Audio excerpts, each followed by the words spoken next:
Hello everyone, welcome to Engineers Wala. I hope आप लोग बहुत बढ़िया होंगे, क्लासेस आपकी बहुत बढ़िया चल रही होंगी। इंडेक्स प्रॉपर्टीज ऑफ सॉइल की डीपीपी आप लोगों को प्रोवाइडेड कराई गई थी।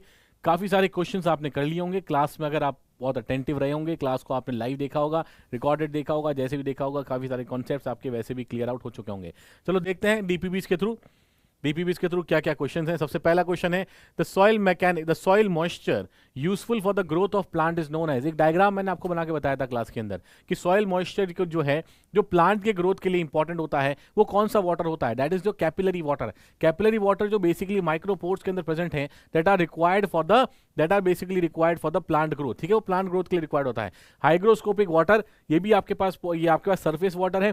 ठीक है, ग्रेविटी वाटर, ग्रेविटी भी आपके पास एक तरह का सरफेस वाटर है। तो बेसिकली आंसर हो जाएगा इसका करेक्ट आंसर हो जाएगा आपके पास, the correct answer for this question will be D, that is capillary water. ठीक है, तो ये तो आई थिंक सब लोगों ने बहुत ही बढ़िया तरीके से कर लिया होगा। जो इजीली अवेलेबल वाटर होता है अबाउट द विल्टिंग पॉइंट, उसके बारे में हमने बातचीत करी थी। क्लियर है? तो फर्स्ट क्वेश्चन तो आपका क्लियर हो गया होगा, D should be the right answer. Second question में देखो for a given soil sample the calcium carbide method is generally used to determine the. Calcium carbide method किसके लिए यूज किया जाता है? वाटर कंटेंट डिटर्मिनेशन के लिए। कैल्शियम कार्बाइड मेथड को यूज किया जाता है। हमने पढ़ा है calcium carbide method quickest method होता है आपके पास, 5 से 7 मिनट में कैल्शियम कार्बाइड से आप निकाल सकते हो। मॉइस्चर मीटर मेथड भी इसको बोलते हैं। एसिटिलीन गैस निकलती है जिसके प्रेशर से हम वाटर कंटेंट को मेजर कर रहे हैं। यही सारी कहानी है क्या? ठीक है, यही सारी कहानी है। तो यहां करेक्ट आंसर क्या आ जाएगा? करेक्ट आंसर आ जाएगा B, that is the moisture content. और क्या है आपके पास? कैल्शियम कार्बाइड प्लस पानी, कैल्शियम कार्बाइड प्लस वाटर, निकला आपके पास क्या? एसिटिलीन की गैस और कैल्शियम हाइड्रोक्साइड। ये आपके पास निकल जाएगा इस तरीके से। ये रिएक्शन है, this is the acetylene gas. Clear? आ जाओ नेक्स्ट क्वेश्चन के ऊपर। Let's move on to the next. Water utilisable by the plants is available in the soils mainly in the form of. किस फॉर्म में जनरली ये available रहते हैं आपके पास? Gravity water, capillary water, hygroscopic water, stored water, किस फॉर्म में अवेलेबल रहेंगे? तो बेसिकली कैपिलरी वाटर। देखो, क्वेश्चन पूछने का तरीका अलग है, इसीलिए क्वेश्चन को मैंने इंक्लूड किया है। क्वेश्चन पूछने का तरीका थोड़ा अलग, कॉन्सेप्ट वही है, तरीका अलग है। अलग अलग स्टेज जेई में अलग अलग तरीके से पूछ लिए जाते हैं। तो water utilisable by the plants, तो ये हो जाएगा capillary water, that is B आपका करेक्ट आंसर है। तो उस वाले पॉइंट से जो मैंने आपको टाइप्स ऑफ सॉइल वाटर बताए थे, वहां आप जब डिटेल में उसको पढ़ोगे तो वहां से सबसे इंपॉर्टेंट आपके पास यही रहने वाला है। This is the right answer for this particular question. ठीक है, आ जाओ next. Zone of the soil, क्या बोला है? Zone of the soil affected by capillary action is known as. जो zone of the soil that is affected by capillary action, capillary action क्या होता है कि मान लो ये ग्राउंड वाटर टेबल है, दिस इज द सरफेस, ये आपका सरफेस है, यहाँ आपका सॉइल मास है। तो बिल्कुल हुआ क्या है कि पोर्स से, जो माइक्रो पोर्स हैं उसके थ्रू कैपिलरी ट्यूब्स बनी, कैपिलरी ट्यूब्स के थ्रू पानी लिफ्ट अप हुआ ऊपर। पानी जब ऊपर लिफ्ट अप हुआ तो ये जो बना आपके पास, this is the capillary saturation zone और कैपिलरी फ्रिंज जोन। इसी को हम बोलते हैं capillary, this is known as your capillary saturation zone और फ्रिंज जोन, और कैपिलरी फ्रिंज जोन भी आप इसको कह सकते हो। ठीक है, तो करेक्ट आंसर क्या होगा? कैपिलरी फ्रिंज बोला जा सकता है, कैपिलरी जोन बोला जा सकता है, कैपिलरी फ्रिंज या कैपिलरी जोन, तो दोनों ही आप इसको बोल सकते हो। कैपिलरी फ्रिंज और कैपिलरी जोन दोनों ही आप इसको बोल सकते हो। So C is the correct answer for this particular question. तो आंसर क्या आ जाएगा? ये भी मैंने आपको क्लास में बताया है, और ये देखो, ये है किसी एग्जाम का पीवाईक्यू, जेई के अंदर पीवाईक्यू के अंदर आया है। कर लोगे क्वेश्चन सारे अब बढ़िया तरीके से। देखो next, by which method exact specific gravity is determine. कौन से मेथड से एग्जैक्ट स्पेसिफिक ग्रेविटी डिटरमाइन करी जाती है? 3 मेथड मैंने स्पेसिफिक ग्रेविटी के बताए थे आपको। Density 50 ml density bottle method, 500 ml का फ्लास्क और पिकोनोमीटर मेथड, ये 3 मेथड बताए थे। सबसे एग्जैक्ट किस पे निकलेगा? सबसे एग्जैक्ट निकलेगा डेंसिटी बॉटल के अंदर। Density bottle is the most accurate method of finding the specific gravity. वहां आपके पास सबसे इंपॉर्टेंट होता है कि डेंसिटी बॉटल में आप क्या यूज करते हो? आप डेंसिटी बॉटल के अंदर कैरोसिन को यूज करते हो। क्या यूज करते हो? कैरोसिन को यूज करते हो डेंसिटी बॉटल मेथड के अंदर। क्लियर है क्या? कैरोसिन को यूज करते हो डेंसिटी बॉटल मेथड के अंदर। और क्या यूज करते हैं सर इसमें? और हम इसमें डेंसिटी बॉटल में 50 ml की आपके पास 50 ml डेंसिटी बॉटल होती है। बाकी पूरा मेथड आपके पास सेम तरीके से रहता है। ठीक है, बाकी पूरा सेम तरीके से रहता है, और किसी भी तरह की सॉइल के लिए इसको सूटेबल है। तो इसका करेक्ट आंसर हो जाएगा C will be the correct answer for this question. C will be the correct answer for this question. ठीक है, स्पेसिफिक ग्रेविटी कैलकुलेशन की बात करी गई है। चलो ठीक है, आ जाओ नेक्स्ट पॉइंट के ऊपर। नेक्स्ट पॉइंट है which of the following statements is not correct with respect to specific gravity? कौन सा स्टेटमेंट जो है स्पेसिफिक ग्रेविटी के रिस्पेक्ट में करेक्ट नहीं है? देखो 50 ml density bottle is suitable for all types of soil, ये तो करेक्ट है। Kerosene is use in density bottle, ये भी बिल्कुल करेक्ट है। 500 ml flask is use only for fine grain soil, ये गलत स्टेटमेंट हो जाएगा आपके पास, क्योंकि फ्लास्क जो है वो कोर्स ग्रेन सॉइल के लिए काम आता है, पिक्नोमीटर भी कोर्स ग्रेन सॉइल के लिए काम आता है। ये दोनों ही बातें मैंने आपको बताई थी। Pycnometer is use only for coarse grain soil, बिल्कुल करेक्ट है। तो पूछा क्या है, विच इज नॉट करेक्ट, तो मतलब C is the right answer for this particular question. C आपका करेक्ट आंसर हो जाएगा इस क्वेश्चन के लिए। तो ये आंसर क्या हो जाएगा, इसका answer will be C. C will be the right answer for this question, which is following is not correct in this question. आ जाओ नेक्स्ट। The gas form by the reaction of calcium carbide with water is, acetylene gas निकलती है अगर calcium carbide पानी के साथ react कर जाएगा तो। देखो इसी तरीके से ये क्वेश्चन भी पूछा जाता है, इसीलिए मैंने आपको बताया भी था कि कैल्शियम कार्बाइड पानी के साथ जब रिएक्ट कर जाए तो एसिटिलीन गैस निकल जाएगी और कैल्शियम हाइड्रोक्साइड बन जाएगा, ठीक है, या कैल्शियम हाइड्रोक्साइड बन जाएगा। तो बस इतनी सी चीज़ें आपको ध्यान रखनी है। आ जाओ नेक्स्ट पॉइंट के ऊपर। The water content of the highly organic soil is determined in the oven at a temperature of, जो हाईली ऑर्गेनिक सॉइल्स होती हैं, मैंने 3 टेम्परेचर रेंजेस आपको लिखवाई थी। क्या क्या टेम्परेचर रेंज लिखवाई थी? जब आपका टेम्परेचर रेंज 105 से 110 के बीच में है, तब जो सॉइल्स आपके पास आ जाएंगी वो सॉइल्स आ जाएंगी इनऑर्गेनिक सॉइल्स, वो सॉइल्स आ जाएंगी इनऑर्गेनिक सॉइल्स। जब आपके पास लेस देन 60 डिग्री सेल्सियस होगा तब this will be your organic soil, then this will be your organic soil. और अगर लेस देन टेम्परेचर आपको लेस देन 80 डिग्री रखना पड़ेगा, वो होगा फॉर सॉइल्स containing gypsum। तो सॉइल्स कंटेनिंग जिप्सम के लिए हम इसको यूज करते हैं, ठीक है। तो 60 डिग्री आपका करेक्ट आंसर हो जाएगा इस पर्टिकुलर क्वेश्चन के अंदर। तो 60 degree will be your right answer. तो करेक्ट आंसर हो जाएगा आपके पास डी, विच इज 60 डिग्री, ठीक है। आ जाओ next. Which among the following water content determination method is an in situ method? In situ test कौन सा होता है? इन सीटू टेस्ट मैंने आपको एक ही टेस्ट बताया जो इन सीटू टेस्ट है, that is the radiation method. Radiation method जो यूज करते हो नॉन डिस्ट्रक्टिव मेथड होता है। नॉन डिस्ट्रक्टिव मेथड होता है, सॉइल सैंपल को डिस्टर्ब करने की रिक्वायरमेंट नहीं होती है। और यहां पर आप देखोगे रेडिएशन मेथड में तो ये सॉइल को यथावत तरीके में उसके इन सीटू स्टेट के अंदर उसके मॉइस्चर कंटेंट को निकालता है। तो radiation method is the correct answer for this. Sand bath method हमने देखा है, सैंड बाथ मेथड का मतलब क्या है? ओवन ड्राइंग मेथड अलग तरीके से होता है, कैल्शियम कार्बाइड मेथड तो आपने अभी देख ही लिया है। तो करेक्ट आंसर आपके पास हो जाएगा इसका, correct answer will be B, should be the right answer for this question. Clear है? क्लियर। नेक्स्ट देखो, as per Indian standard temperature for reporting the specific gravity, temperature for reporting the specific gravity, specific gravity को report करने का temperature क्या रहता है? 27 degree standard temperature है। ये हमने क्लास के अंदर भी पढ़ा है कि specific gravity is standard specific gravity is reported at 27 degree, is reported at 27 degree. और भी किसी टेम्परेचर पे रिपोर्ट करवाना है अगर इसको, तो कैसे करवाओगे? G at 27 degree multiply by the gamma W at 27 degree and that should be equal to G at any T degree Celsius multiply by gamma W at any T degree Celsius. तो ये आपके पास हो जाएगा formula जिससे आप किसी particular T degree के ऊपर वैल्यूज को कैलकुलेट कर सकते हो। क्लियर है? तो करेक्ट आंसर क्या हो गया इसका? करेक्ट आंसर हो गया सर इसका B is the right answer for this particular question. B is the right answer, ठीक है, ठीक है। अब नेक्स्ट आओ, the quickest method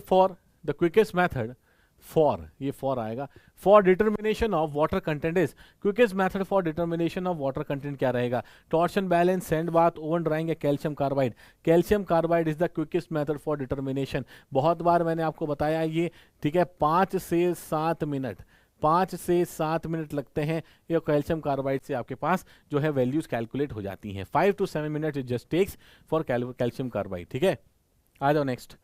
which of the following is determined with the help of pycnometer? क्या क्या निकाला जाता है? ये तो मैंने क्लास में भी आपको करवाया है। Dry density and specific gravity या water content and specific gravity? Water content and specific gravity आप पिक्नोमीटर से कैलकुलेट कर सकते हो। Water content and specific gravity आप कैलकुलेट कर सकते हो। तो आंसर क्या हो जाएगा? आंसर सर इसका हो जाएगा C, should be the right answer. Water content and specific gravity दोनों ही मैंने आपको निकाल के बताया है कैसे आप निकाल सकते हो उसमें से डिराइव करके। आ जाओ next. An oven dried soil mass of 200 gram is placed in pycnometer and completely filled with water, ठीक है। Combined mass of the bottle soil and water is 1605 gram. Calculate the specific gravity of soil if pycnometer with water alone has a weight of 14-18 ग्राम, तो pycnometer with water alone has a weight of 1480 ग्राम, ठीक है। इसमें एक चीज आपके पास amazing है, wait of pycnometer. ये देखो यहाँ आपको ध्यान रखना है कि वेट ऑफ पिक्नोमीटर जो है वो इसमें प्रोवाइडेड है 380 gram. Weight of pycnometer will be provided as 380 gram in this particular question, ठीक है। तो ये आपके डीपीपी के अंदर तो लिखा हुआ है, इस पीपीटी में थोड़ा मिसप्रिंट है, उसको ध्यान रखना। 380 ग्राम आपके पास है। तो ओवन ड्राइड सॉइल मास है, ओवन ड्राइड सॉइल मास का मास कितना है, दिट इज मास है आपके पास 200 ग्राम। यहाँ पिक्नोमीटर का मास कितना है 380 ग्राम। मतलब देखो क्या करना है, m1 कितना हो जाएगा, m1 हो जाएगा 380 ग्राम। m2 क्या है, m2 आपके पास सॉइल है, सॉइल का मास कितना है 200 ग्राम, ठीक है। मतलब M2 सॉइल नहीं, मास ऑफ सॉलिड आपको गिवन है, तो M2 कितना हो जाएगा, M2 हो जाएगा 380 प्लस 200 ग्राम, तो कितना हो गया सर 580 ग्राम, ठीक है। इतना हो गया, क्लियर है। आगे देखो क्या है, आगे है आपके पास इस place completely filled with water, ठीक है। Combined mass of bottle, pycnometer bottle, soil और पानी, तीनों का कंबाइंड मास है 1605 ग्राम, तीनों का कंबाइंड मास है 1605 ग्राम। मतलब M3 जो है this is given to you as 1605 gram. M3 जो है ये आपके पास 1605 ग्राम है। और बताओ, कैलकुलेट स्पेसिफिक ग्रेविटी निकालना है of the soil if pycnometer with water alone, अगर सिर्फ पानी ही है उसके अंदर, मतलब M4 आपको बोल दिया है, तो M4 कितना है, M4 है 1480 ग्राम। M4 आपके पास है 1480 ग्राम। तो बस यही तो पूछा है। अब पूछा है आपसे स्पेसिफिक ग्रेविटी बता दो। स्पेसिफिक ग्रेविटी क्या हो जाएगी, स्पेसिफिक ग्रेविटी आ जाएगी M2 minus M1 divided by M4 minus M3, M4 minus M3, ठीक है, प्लस M2 माइनस M1, ये आएगा क्या। तो यहां पर देखो M2 माइनस M1 कितना है, 580 माइनस 380, तो 580 माइनस 380 डिवाइडेड बाय कितना हो गया, ये हो गया आपके पास M2 माइनस M3, मतलब 580 माइनस 380, M4 माइनस M3 मतलब M3 माइनस M4 हो जाएगा क्या, M3 माइनस M4 1605 माइनस 1480, ठीक है। ये इस तरह से आप इसको कर सकते हैं, M3 minus M4, M3 minus M4 1605 minus 1480 plus, और ये भी हो गया 200। तो कितनी वैल्यू आ गई है, यहाँ से देखोगे तो कितनी वैल्यू आ जाएगी आपके पास, ये आ जाएगी आपके पास 200 divided by minus 1480 plus this, ठीक है। अच्छा, यहां पर जब आप करोगे देखो M4 माइनस M3 आएगा, तो बेसिकली ये क्या हो जाएगा, इसको जब कन्वर्ट करोगे फॉर्मूले को, तब ये फॉर्मूला आपके पास आ जाएगा माइनस में, ठीक है। ये फॉर्मूला आपके पास किस में आ जाएगा, माइनस में आ जाएगा। इस फॉर्मूले को देखो याद रखना तरीके से, ये आ जाएगा माइनस का 200। तो अब देख लो कितना आ रहा है, अब ये आपके पास आ जाएगा 200 डिवाइडेड बाय 305 माइनस 1480 200, तो this is coming out to be 2.67। तो 2.67 ये हो जाएगी आपके पास specific gravity of the soil. This will be the specific gravity of the soil, ठीक है। ये आपके पास specific gravity of the soil हो जाएगी, specific gravity of the soil. देखो इस तरह से इसको कन्वर्ट कर देना, सिंपल सी है। तो correct answer 2.67, C is the right answer for this particular question. C आपके पास आंसर आ जाएगा करेक्ट, इसका C will be the right answer, ठीक है। आ जाओ नेक्स्ट क्वेश्चन के ऊपर। Water content of a soil sample is the difference of the weight of the given sample at a given temperature and the weight determined after drying it after drying a 24 hours temperature ranging from general temperature range आपके पास 105 से 110 रहती है। जो inorganic soils होती हैं उसकी general range आपके पास कितनी रहती है, जनरल रेंज आपके पास रहती है 105 डिग्री से 110 डिग्री सेल्सियस, ठीक है। तो ये आपका करेक्ट आंसर हो जाएगा, D will be the right answer. ये मैंने कितनी बार ही क्लास के अंदर आपको बता दिया है। आ जाओ नेक्स्ट पॉइंट पे। अगर इनिशियल मास ऑफ सैंपल है ए, मास ऑफ सैंपल है आफ्टर ड्राइंग बी, तो वे बता दो परसेंटेज कितना होगा। परसेंटेज आ जाएगा a minus B upon B into 100, बस यही तो परसेंट होना चाहिए। तो a minus B upon B into 100 क्या है, ये हो जाएगा सी, मतलब सी ऑप्शन राइट है, सी ऑप्शन राइट है। ये तो अब आप बहुत आराम से कर पा रहे हो। ओवन ड्राइंग के अंदर भी मैंने ये चीज़ें आपको बताई थी, जब ओवन ड्राइंग मेथड हमने पढ़ा था तब भी मैंने ये बातें बताई थी। आ जाओ next. Weight of water is 2.16 gram, weight of dry soil is, देखो weight of water is 2.16 gram, weight of dry soil is 27.63 gram. Then what is the water content will be, तो वाटर कंटेंट कितना होगा, water content कितना होगा, weight of water to weight of solids, ये water content है, तो wait of water है 2.16 और वेट ऑफ सॉलिड है 27.63, तो कितना कंटेंट आ रहा है देखो ये पे, ये आएगा 2.16 डिवाइडेड बाय 27.63, मतलब ये आ जाएगा 0.07 7.81, तो 7.81% वाटर कंटेंट आ जाएगा आपके पास, 7.81% ये आ जाएगा वाटर कंटेंट, ठीक है। C will be the right answer for this question, ठीक है। इतना ही आ रहा है, C will be the right answer for this question, clear है, क्लियर। आ जाओ नेक्स्ट पॉइंट पे, water content of the soil can never be greater than 100%, take values only from 0 to 100, be less than, be greater than 100%। Water content की कोई upper limit नहीं होती है, water content जो आपके पास होता है, water content is weight of water to weight of solid, there is no upper limit to this, so there is no upper limit, there is no upper limit to water content, ठीक है, इसलिए यहाँ पे greater than 100 रह सकता है, बहुत ही बढ़िया। आ जाओ नेक्स्ट पॉइंट पे, विच of the following which of the following methods is used to find the specific gravity of soil in a laboratory? Laboratory निकालने का कौन सा, pycnometer, hydrometer, radiation method, sand bath. Specific gravity के लिए क्या use करते हो, स्पेसिफिक ग्रेविटी के लिए पिक्नोमीटर मेथड को यूज करते हो। हाइड्रोमीटर एनालिसिस सेडिमेंटेशन एनालिसिस में काम आता है, आगे पढ़ेंगे इसको बढ़िया तरीके से, ठीक है, आगे पढ़ेंगे सेडिमेंटेशन एनालिसिस को भी, तो सेडिमेंटेशन एनालिसिस उस समय काम आता है। रेडिएशन मेथड अभी हमने देख लिया क्या काम आता है, ठीक है, रेडिएशन मेथड आपने अभी देखा, वाटर कंटेंट डिटर्मिनेशन के काम आता है।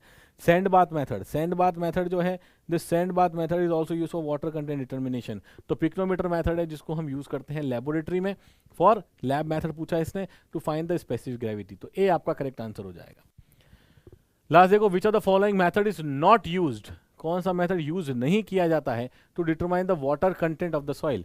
Static cone penetration method, oven drying, sand bath, alcohol, यही बचा क्या, स्टैटिक कोन पेनिट्रेशन मेथड जो है वो वाटर कंटेंट के लिए यूज नहीं किया जाता है, not use for water content determination, ठीक है, तो इस चीज का आपको ध्यान रखना है। बाकी ये तीनों तो डिटरमाइन करने के काम आते ही हैं, ये हमने क्लास के अंदर भी पढ़ा है डिटेल में। चलो आ जाओ नेक्स्ट क्वेश्चन के ऊपर, मैच करना है लिस्ट को, एक है पिक्नोमीटर, दूसरा है हाइड्रोमीटर, तीसरा ओइडोमीटर, चौथा परमीमीटर। पिक्नोमीटर क्या काम आएगा, पिक्नोमीटर स्पेसिफिक ग्रेविटी निकालने के काम आएगा, पिक्नोमीटर निकालेगा स्पेसिफिक ग्रेविटी। हाइड्रोमीटर क्या काम आएगा, हाइड्रोमीटर आएगा पार्टिकल साइज एनालिसिस। ओइडोमीटर निकालेगा कंप्रेसिबिलिटी, परमीमीटर निकालेगा परमिबिलिटी। ये तो नाम से समझ में आ रहा है, ये हमने क्लास में पढ़ लिया, ये नाम समझ में आ रहा है, ये अभी आगे वाली क्लास में पढ़ेंगे, और ओइडोमीटर कंप्रेसिबिलिटी कंसोलिडेशन के अंदर पढ़ेंगे ओइडोमीटर को, ठीक है। तो ये सारा आपका आंसर आ जाएगा, मतलब ए का 4, मतलब आपके पास A4 नहीं A3, मतलब A3 B4 C1 और D2, ठीक है, 3 4 1 2, ये आपका करेक्ट आंसर होना चाहिए, 3 4 1 2, मतलब D is the right answer for this question, that means D is the right answer for this question. तो आंसर आ जाएगा आपके पास D, ठीक है, आंसर आ जाएगा D। ओके, मिलते हैं नेक्स्ट DPP के अंदर, till then keep rocking, keep enjoying, thank you so much.